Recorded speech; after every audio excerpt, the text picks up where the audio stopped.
In Section 12, we're going to run through the additional charges found in an LTL pricing model. In addition to per hundredweight rates based on commodity classification and distance traveled, the LTL industry is well known for a long list of additional charges. Second bullet. These additional charges are a reflection of a variety of factors, including service level, standard versus expedited service, additional handling, oversized pieces, etc. We're going to go through all of them. A final trade tip on this slide. LTL carriers publish all of their ancillary charges, as they're sometimes known, on their websites in what is called a freight tariff. The bad news is there is a laundry list of additional charges associated with LTL. The good news is they're pretty easy to find. Within a given freight tariff, it is not unusual at all to encounter over 100 different instances of additional charges. As such, it is very important to point out that additional charges are not usually subject to percentage discounts. We talked a bit about percentage discounts in previous sections. As we see in our sub-bullet, percentage discounts only apply to the previously discussed per hundredweight LTL rates. That's super important. Some ancillaries can be negotiated. It's really between the shipper and the LTL carrier. But as a default mode, additional charges aren't subject to these percentage discounts. Last bullet on this slide. Depending on the circumstances and service requirements, additional charges can far exceed the line haul LTL charge, that line haul being the point A to point B transportation charge. And it's true. Additional charges can add up quickly. Shippers, importers really need to keep an eye on that. Let's go through some of these freight tariff excerpts found on the websites of all LTL carriers. This is a representative collection of those charges. Let's kick it off by saying that the following is a partial list of freight tariff line items that LTL shippers must be aware of, in alphabetical order. The first is the California compliance surcharge. This is about $6 per shipment, California specific as the name would indicate, and has to do with the high cost of labor in the LTL business in California. State legislature that went into effect around things like drivers being paid for lunchtime, drivers being paid for the time they take to fuel up, things of that nature. Collect on delivery shipments, or a COD as it's called, there's an additional charge for that when the trucker actually collects money from a consignee. Inbound freight, for sure, it's just more expensive to run an inbound operation. Detention is a term we've seen a lot, especially when dealing with ocean containers and chassis. The same applies in the LTL space. Detaining a vehicle that is carrying freight for more than one consignee, there is a charge for detention. If a shipper in mid-shipment decides to divert cargo to another carrier, there's a charge for that as well. Continuing on, the exclusive use of an LTL trailer and power unit, there's going to be a charge for that. Additional labor, in addition to one driver. One charge that companies can see a lot of is the extreme length freight. This goes back to the topic of transportability, stowability. Can goods be easily stowed in a trailer? Can other freight be put around it? Can goods be stacked on top of it? Extreme length is always going to have an additional charge. Needless to say, fuel surcharge is pervasive in transportation. That's going to be there too. And any type of guaranteed services in terms of date, time, etc. Another charge that is found on most every freight tariff is a hand unload charge, which means that the driver has to unload by hand a truck, which takes up time, and of course, time is money. Another that is perhaps less known is what is referred to as a high-cost service area delivery surcharge, where it's just super expensive, especially for labor, the certifications that are needed for trucks, etc. Manhattan in New York City is a good example of that. Inspection and reclassification. This is one that is coming up more and more these days. And when we talk about inspection in this context, it means that the carrier is doing things like reweighing, redimming the freight, and determining mostly that the freight has been classified incorrectly. That a shipper classified freight as 85 and it should have been 100, to go back to our previous example. Not only does the rate change, but there's a charge for inspection and reclass. With increased costs to truckers, that is happening a lot these days. LTL Guaranteed AM Service, that's a time-sensitive service offering. There is an extra charge for that. Urgent service, meaning right away, regardless of time of day, there's a charge for that too. Any additional marking or labeling of freight by the carrier, there's going to be a charge for that. A notification prior to delivery to the consignee, there will also be an additional expense for that. A pickup or delivery inside. These are the exact words off of the freight tariff. In other words, an inside delivery. And an inside delivery is considered anything beyond the first threshold of a building. The trucker has to go inside. There's a charge for that, whether they're picking up or dropping off. Also, there's an extra fee for pickup or delivery to residences. Residence deliveries, meaning to a home basically, are different from a business delivery. Those deliveries have a tendency to be spread out, whereas in a business environment, a trucker might have 3 deliveries right in the same commercial area, and they can go quickly, 1, 2, 3. Whereas a residence, if there's a delivery to one home, it doesn't mean there's going to be deliveries to other homes in that immediate area. There is a charge for that. A redelivery, where a first attempt is made to make a delivery, for whatever reason, the freight isn't accepted, business is closed, no one's home at the residence, etc. There's a charge for that redelivery. And the list goes on. The first on this slide, a pickup or delivery during non-business hours. Early in the AM, beyond 5 o'clock p.m. A reweigh and weight verification. We mentioned that briefly a couple of slides back.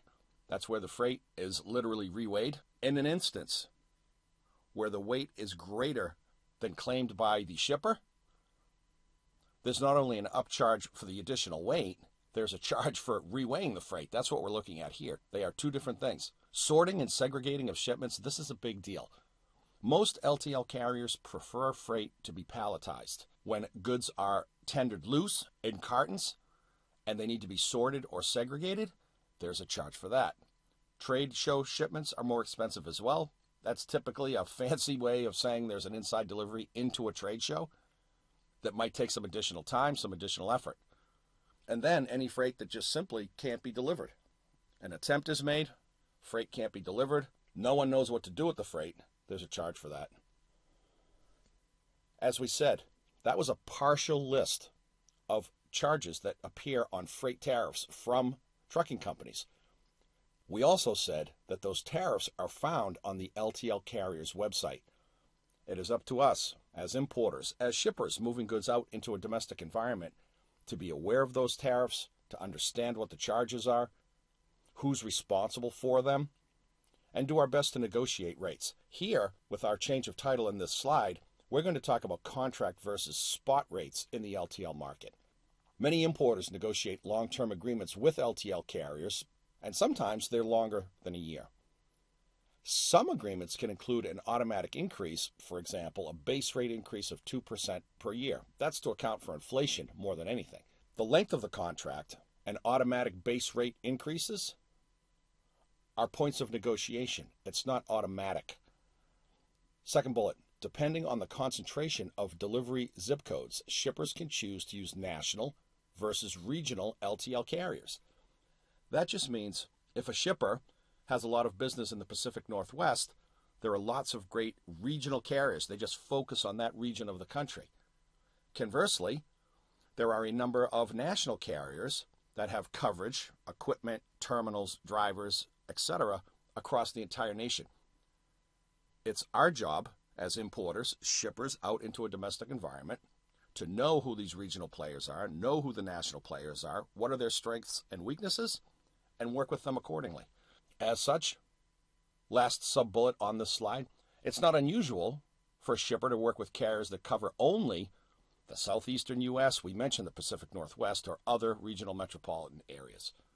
In addition to those long-term agreements, shippers can also quote LTL requirements on the spot market, which is to say, call on the spot that day and get a quote, or go online for that matter. Second bullet, spot quotes work well for shippers that don't always ship to the same destinations or that have infrequent shipments to certain markets. As we'll see in a moment, much like the FTL market, almost all FTL carriers offer online spot quoting services. But as a trade tip, online spot quotes work well, but be sure to have a clear understanding of all service requirements. That's the shipper's service requirements and or the consignee's service requirements. We have two samples of an LTL online quotation tool, and this first one is pretty typical of what is asked for an LTL quote. Clearly at the top, we're talking about continental US and Canada rate quotes, doesn't include Mexico. Quote information, as always. Origin zip code, destination zip code. Origin city, and that will pop up based on the zip code. Whatever towns might be in that origin zip code area. Same for destination city. The freight class, we need to know as the shipper. What is the freight class? Is it 85? Is it 100? Is it 50? Is it 500? What's the weight? Any COD amounts? Any customer discount? This is a scenario where the company getting the quote has an agreement in place with the carrier. Could be a 5% discount, 10% discount, etc. What's really important to illustrate on this slide are the additional services required, which will create additional charges essentially off of that freight tariff we talked about a few minutes ago. The first one is a lift gate. That's an automatic lift up and down required on the back of the truck to get the freight off. There is an additional charge for that. Residential limited access pickup, an inside pickup. We talked about inside deliveries. The same applies for an inside pickup, having to go into a facility other than a dock, basically, to pick up freight. There's an additional charge for that. Destination service requirements. If we need a lift gate at origin, chances are we'll need one at destination too. There's that residential limited access delivery, inside delivery, a delivery notification we talked about when we went over the freight tariff, sort and segregate, and then continued options, freezable, hazmat, over-dimensional freight, and trade show. All the things we talked about in the freight tariff analysis are here because there are additional charges, because mainly there are additional service requirements too. If we don't understand what a charge means, we'll note next to each box to check, there's a question mark. That's just an explanation of what the charge is. We hit submit and the freight quote comes back. This is a sample online quotation where we actually went in, plugged in some information, origin, destination, etc., threw in some classes just to see what we came up with. It's very important, as we've said a couple of times now, your origin zip code, in this case Lynn, Massachusetts, destination zip code, in this case Long Beach, California.